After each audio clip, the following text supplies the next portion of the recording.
Yes. So we see that even at that river part.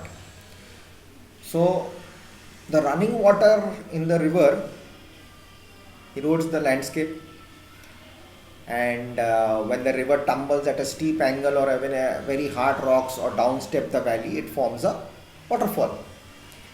As the river enters the plains, they twist and turn and forming large bends known as meanders.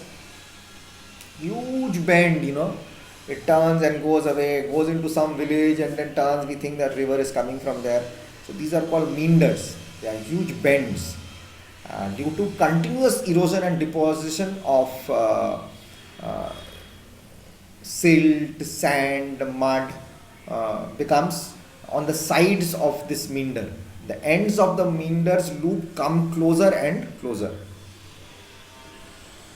The end part, but during the large part, they are all this stocked at the side, and then slowly it becomes looser.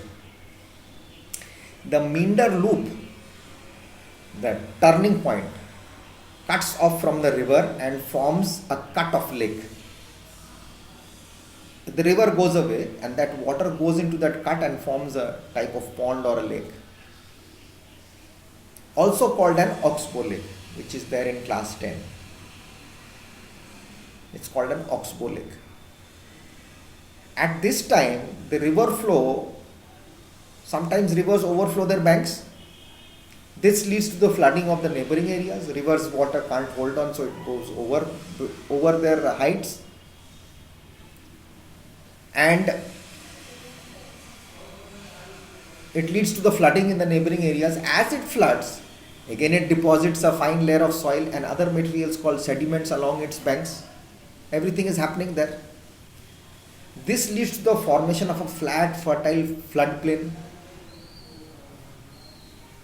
The raised banks are called levees. As the river approaches the sea, the speed of the flowing water decreases.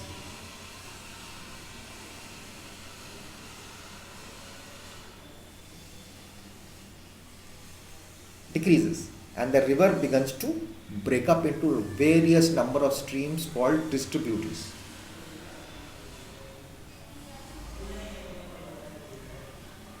Distributaries. They distribute. Huge river is coming, thick river is coming from the top. Waterfall falls, it comes gushing in, it becomes into meanders.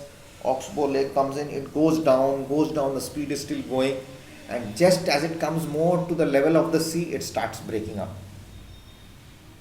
It gets distributed, the water gets distributed, it becomes very slow, and it starts beginning to deposit more and more load there. Each distributary will go and form its own mouth. The collection of the sediments from all the mouths forms a delta. Whatever collection is coming to that part, it forms the delta. Now, the erosion and deposition of sea waves gives rise to coastal landforms. Coastal waves are constantly hitting rocks, constantly, whole 24 hours. Cracks develop in the stones, rocks over time they become larger and wider, thus they have hollow caves are formed on the rocks.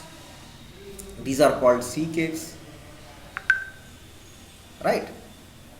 As these cavities, cavities in the teeth, it starts making holes, so it becomes bigger and bigger and bigger, and the roof of the cave remains.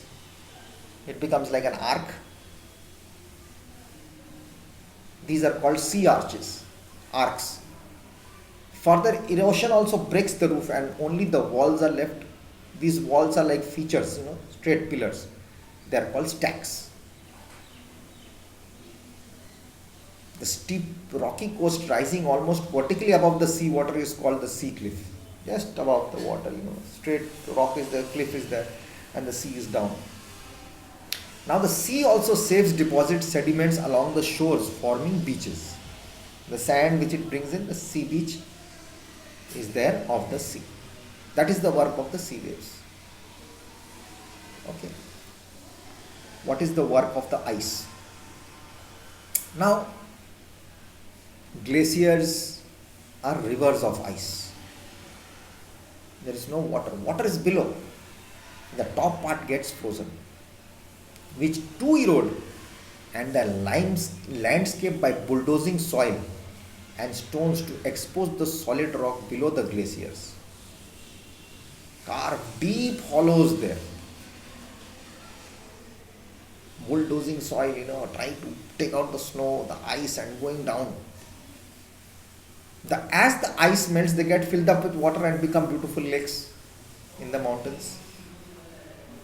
The material carried by the glaciers, such as rocks, big and small, sand and silt, gets deposited.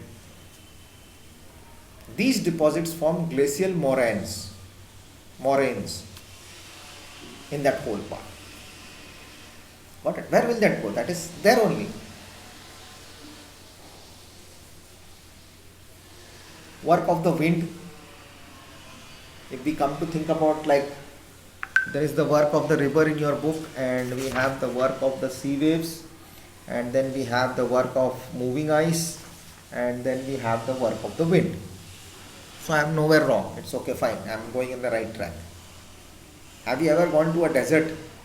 Or have you seen a riverbed? If you stand on the river, if you gone to a seaside during the summer time,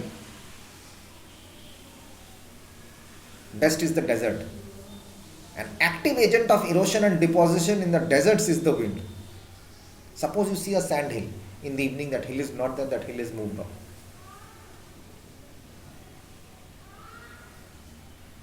In the desert, you can see rocks in the shape of small mushrooms, commonly called mushroom rocks, a round type of rocks. Winds erode the lower section of the rock more than the upper part.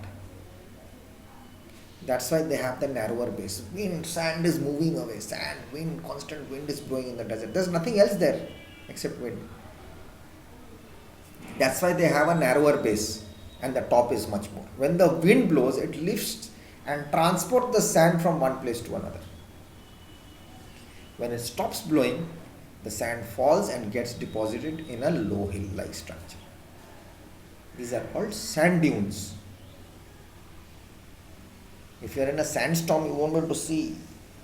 If you have seen the movie Mummy or something, you see the sandstorm, sand, constant sand. You get covered in the sand, you will die. When the wind stops blowing, the sand falls down. Becomes into like a hill dune. When the grains of sand are fine and light, the wind carry it over for long distances.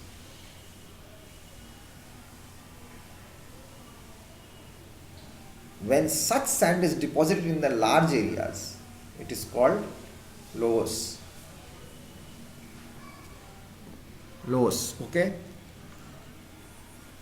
And it is called loess.